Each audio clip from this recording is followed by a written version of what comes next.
you guys remember the kids' story, the tale of the ants and the grasshopper, where the ants spent the whole summer working and collecting food and storing food for the winter, while the grasshopper was just living its life and singing and playing the violin and not a care in the world, and I think even made fun of the ant for working so hard in the summer instead of enjoying herself, right?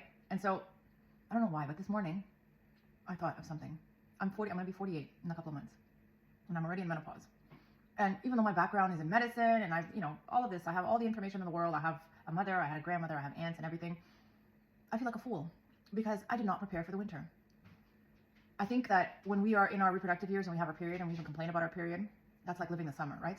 And if you're in your 30s and you're not already preparing, collecting information, maybe doing baseline tests, and maybe even going to these new anti-aging clinics where they'll not only test your hormones, but they may even start to already tweak some of your hormones, bioidentical and whatnot, get yourself informed, and supplementation, and there's all these preliminary tests and all these things that you can do to ensure that you're going to have a better postmenopausal period.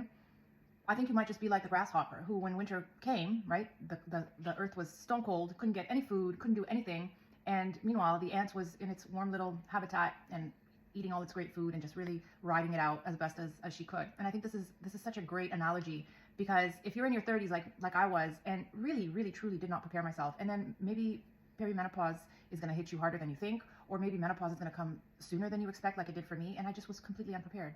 The bigger problem, I think, is that when it does hit, you have no idea how it's going to hit you. It might hit you, this might be the worst winter of your entire life. It might hit you so hard that you may not even have the ability to do all the things that you need to do to make yourself feel better. You may no longer have the ability, or at least at that moment, to sleep, to think, to exercise, to eat right. And these are all things that I think if you learn from the ants and you actually prepare, you will, have a pretty cozy winter.